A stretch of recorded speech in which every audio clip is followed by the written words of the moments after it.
What is up, team? Welcome back to the Red Storm Rap Reaction Podcast. I'm Pat Kane. That's Cole Atshaw. And today we get to talk about the 2025 Big East Tournament champions, the St. John's Red Storm. Cole, it's been a long time coming, man. How do you feel today? I think Florence and the Machine said it best. The dog days are over. This is what you hired Rick Pitino for, right? You bring him in to win big games, to hang banners. It's cool stuff, man. We talked about on our Marquette wrap up sports and the ability to bring people together and how cool and how long the St. John's fan base has waited for this. I know, Pat, you had a cool gathering with a bunch of your friends yesterday.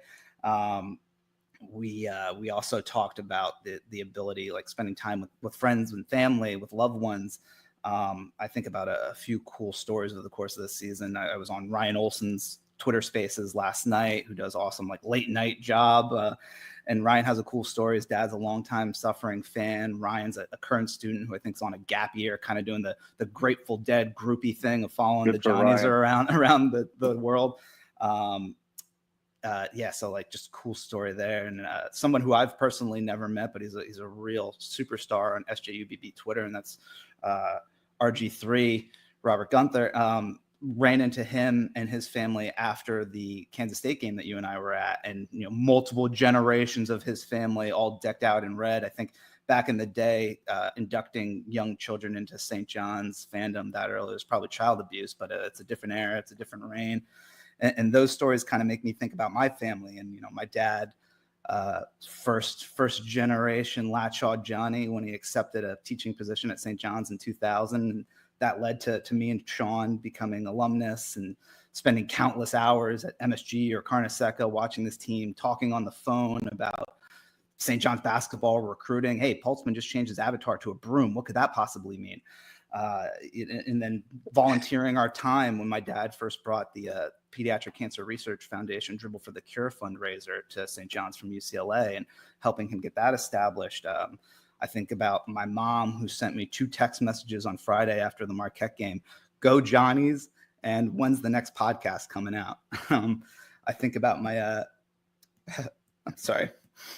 I think about my little niece, who in her first couple months of life has already experienced more success for St. John's than I have in 20 years of fandom. And, she's barely old enough to hold her head up. But when the red team comes on the TV, her eyes get as big as saucers. And it's, sorry. Don't apologize. Sports is cool, man. And I think about the fucking $1,000 I just dropped on that St. John's Avericks jacket from Flat Top Fund, and the fact that it's now immediately already outdated with its Big East Conference tournament patch on it that doesn't say 2025. But and I think about the people that we lost this year, specifically like Howie Schwab and Paul from redmen.com and obviously Louie, and I'm sure they're all looking down on us, toast in a glass to the St. John's. Yeah, absolutely, Cole. Well said. Great stories. I know you're not alone. Congrats to Sean. Congrats to the whole Latshaw clan. So many stories similar to what you said, bringing folks together, families who spend lifetimes together rooting for St. John's. Get to celebrate this together. Patino immediately, says it right away. It's for those St. John's fans. It's for the guys who have been there watching St. John's blow a 16-point second half loss to Villanova in the Big East tournament.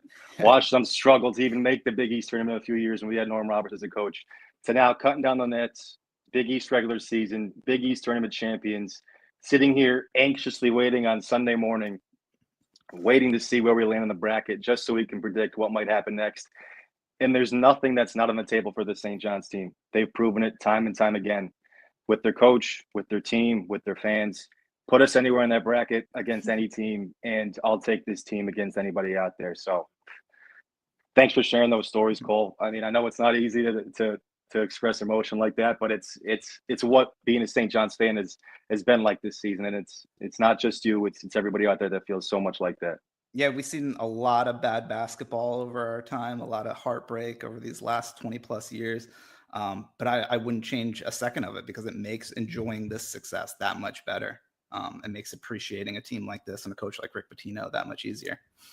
100%, man. Absolutely. We've been through the trenches. We deserve this shit, and it's not over yet. let's just speak a little bit about the game itself. Creighton, for the third time, we've now, well, Villanova, I guess, could 1-1 against Villanova, but every other team this year we had a winning record against in the Big East. Got the rubber match against Creighton in the Big East tournament finals. Started out kind of like the Marquette game the day before, where Creighton came out aggressive early, was ready to play, hit some shots. I think they made their first 7 of their 8 baskets. St. John's didn't falter. They didn't change up their game plan. They continued to let their defense carry them through their offensive struggles, and eventually they were able to break through. And how they broke through, well, it helps when their Big East Player of the Year comes back in the second half fresh. Sat, of course, those last 7 or 8 minutes in the first half with 2 fouls, only had 2 points. But boy, did he wait for his moment to turn up and shine in front of the Madison Square Garden faithful. 27 second half points for RJ Lewis, a Big East tournament MVP. Doesn't put an end to the season, but caps his Big East season so far this year. Thoughts on RJ or the game at all yesterday, Cole? Yeah, I mean, I tweeted a response to somebody on Twitter talking about this team's ability to shoot the ball. I think Rick has said at different points, it's like, hey, we're a better shooting team than what the stats show. I think we shot, 72% from the field in the second half. RJ was obviously tremendous in the second half. When we shoot like that, we know we're going to play defense. That defense is going to travel. But if we can shoot like that, we obviously shot tremendously in the game against Butler in the Bahamas, or against Baylor in the Bahamas. When we shoot like that, I don't know there's a team in the nation that can beat us between the defense that we're going to play and us able to fill it up if we're shooting that well. Obviously you mentioned RJ with just an absolutely heroic performance in front of a packed Madison Square Garden, cheering on their St. John's Red Storm to win the Big East Conference tournament. He looked every bit of Big East most valuable player.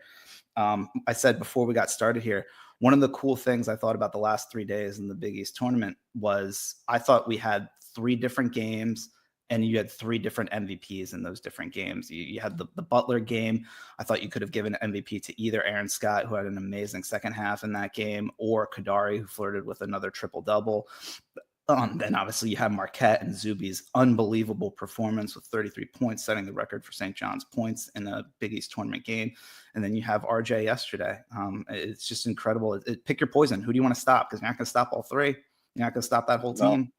No, and Rick said the same thing. Like, those 3 guys have been together unstoppable.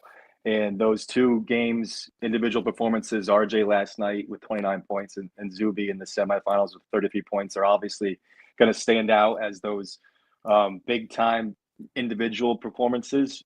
But I think Kadari's going to go unnoticed. Over the 3 games, 13 points, 10 rebounds, 6.5 assists. He shot 55% from the field. Last night, 0 turnovers. Great defense, does so many things in between the lines that don't show up in a box score, allow for us to be that switching team. Out of anybody in the Big East tournament that played more than 1 game, so not kind of those Wednesday losers who were bounced real quick, led the tournament in rebounding, led the tournament in assists. So without any of those 3 contributions, we're not the team we are. I think they all deserve credit. Hopefully we get to see a couple of those guys back next year, but it was a hell of a way for Kadari at least to wrap up his Big East career on the world's most famous arena. And we've said it time and time again with him this year. He really stuffs the box score, but I'm most impressed with the turnovers, the 0 turnovers. I mean, you can't put a price on that, especially with the type of defense we play, the type of havoc we create, and the turnovers we force on the other end to not turn the ball over ourselves. Yeah. Well, it ended up being a little bit of a gap towards the end. We won by 16 points, but it was a close game by and large for the majority of this game. And I think back to those 2 back-to-back buckets Kadari had right around the 8-minute mark in the second half, full length of the court for one, reverse layup for the other, and it kind of gave us that stranglehold of the game. And it's been the same story for him all Big East season. Whenever a game got close, he could fade for a 5-minute stretch. You might not notice him here or there. But when the game got tight and we needed a basket or we needed a big shot, and whether it's him getting to the rim or him finding his teammate, he always seemed to be right there on time with the correct decision. And it's been highlighted even more this home stretch of the season, and everybody's paying attention to him. And with this spotlight on St. John's, you can just see the excitement and the fun he's having, and it's great to see. I think last year's NIT experience he had with Seton Hall, he won the NIT. I think we shouldn't discredit that as something that can prepare you for an NCAA tournament appearance. So I think that's hopefully we can rely not only on our experience as older guys, but some guys like Kadari have won a tournament. And Patino obviously has won a tournament, I've heard. So I'm excited as hell to find out where we're going. Like I said, I could really care less who's against or who's in our bracket. This is uncharted territory for us as St. John's fans, and let's just go out there like the gangbusters we've been and just beat who's ever in front of us. 6 more wins. And you mentioned Creighton keeping the game tight. Obviously, the final score isn't indicative of how close of the game it was. Kudos to Creighton for really kind of keeping us at arm's length for most of all of that first half, and a little bit of that second half. Kudos to the fan base for showing up at Madison Square Garden, packing that. Sounded very, very pro St. John's, obviously. And that building was waiting to explode. They wanted a reason. And like I said, good on Creighton for keeping us at arm's distance. Ryan Ashworth shushing the crowd. I wanted to crawl through my television and knock his block off. But I gotta shout out my boy Vince. Off maligned season this year, but that basket to finally put us up for the first time all game, his little hook shot came in and gave us great minutes when Zuby was in foul trouble. I thought that basket at the offensive end led to him having more confidence and playing with confidence on Kalkbrenner on the defensive end. But that place erupted when Vince made that hook shot. And you couldn't have felt better for a kid that's had, kind of an up and down season and obviously an up and down career with his health issues. I'm sure it felt great for him in that huge of a moment to make that basket and have the crowd go that crazy. Absolutely, 100%. A huge basket. I immediately turned to my phone and texted you right away. I said, your guy Vince, man, that was a big shot. I don't think we relinquished the lead from that point forward. Certainly didn't feel like we lost the crowd again from that point forward. Huge basket for him. Speaking of guys stepping in when we needed them most, Ayo. And if you watched the St. John's Vice special about the season this year, the documentary, he was highlighted last episode or maybe 2 episodes ago now as just being the ultimate teammate, the guy who rallies everyone else around coach's conduit to go and ask or talk to other players when they're not able to understand his message, coach to player, and he's kind of address it and be like, hey, that's just coach being coach. He wants the best for you. And every team needs somebody like that. And he's been with Rick now for more than 2 years, the longest of anybody on the team. And Rick trusts him, and he's rewarded him with playing time. And then Ayo has rewarded Rick by delivering 2 huge threes yesterday, always in the right spot defensively.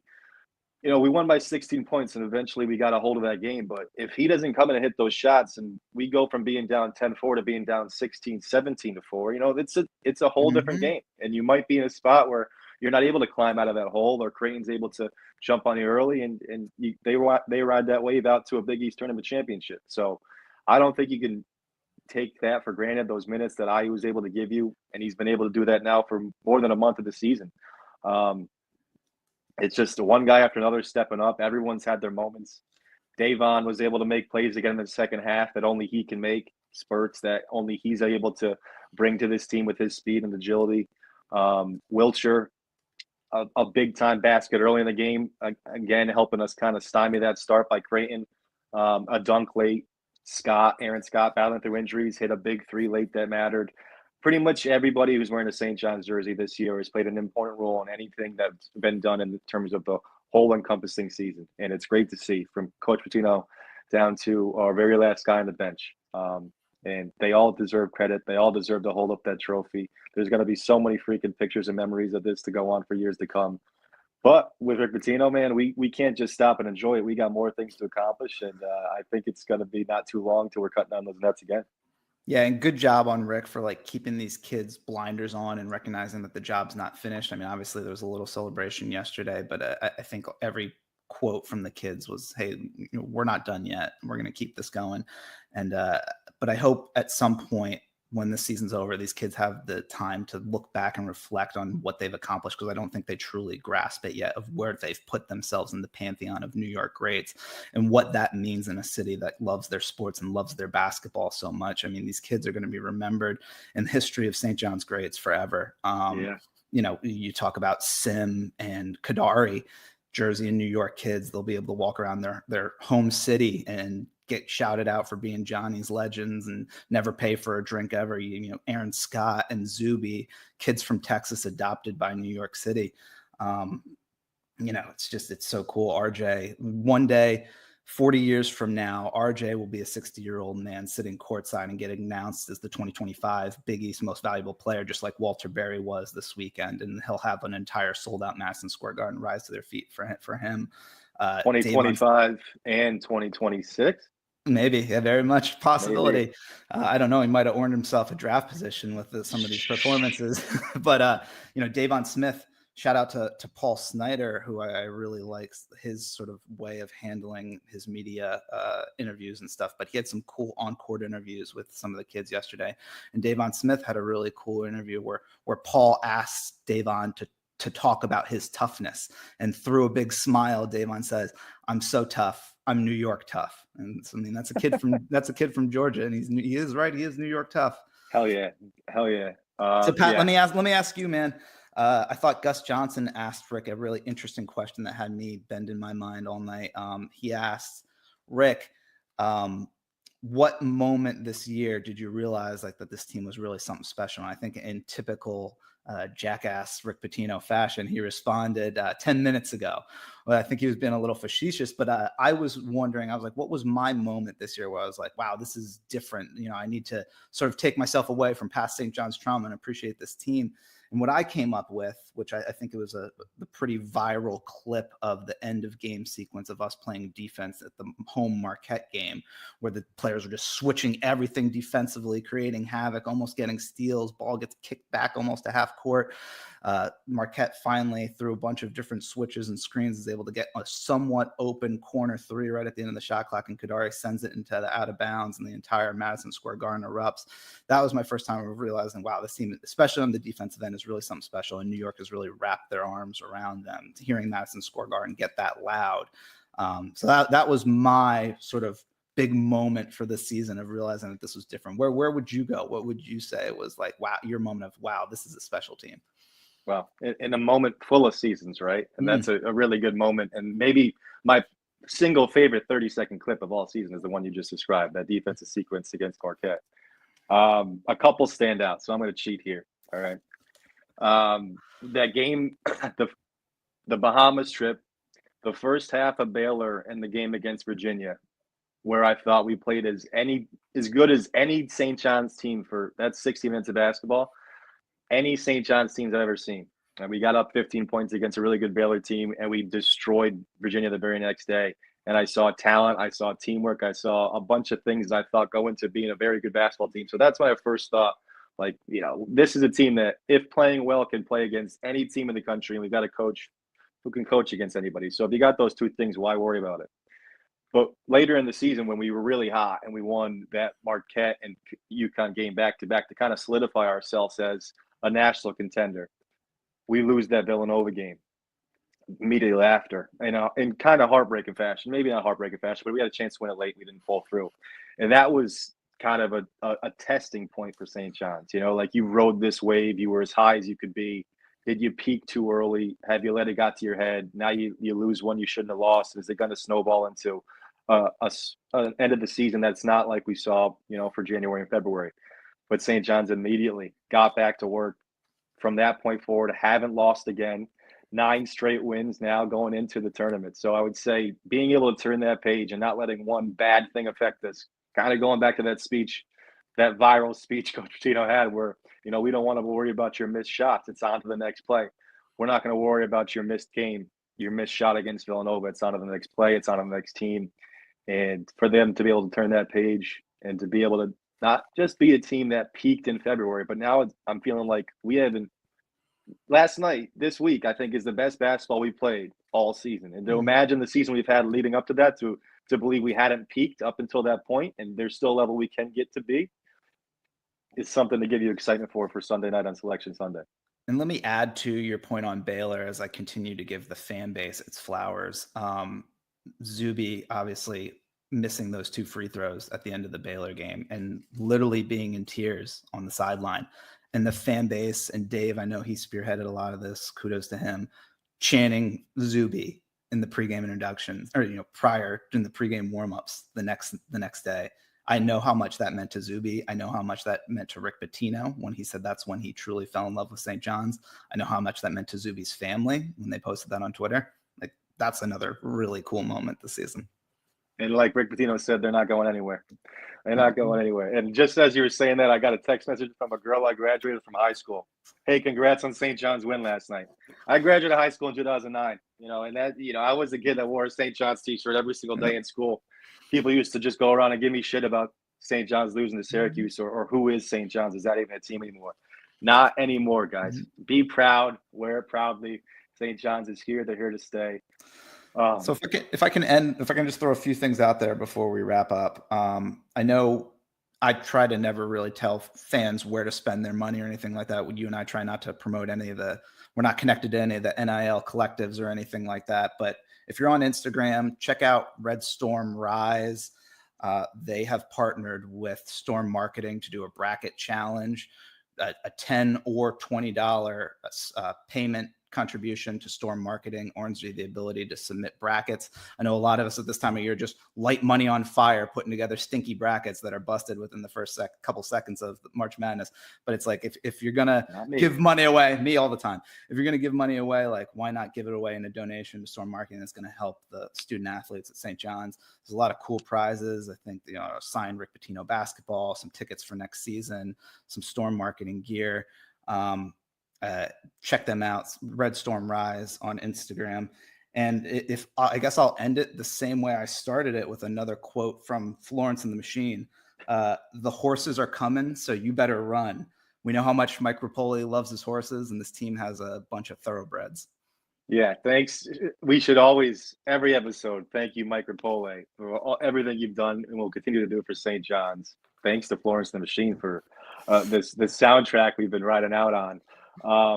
Maybe this week we'll do a tournament preview. We'll talk about St. John's placement, maybe the rest of the Big East teams.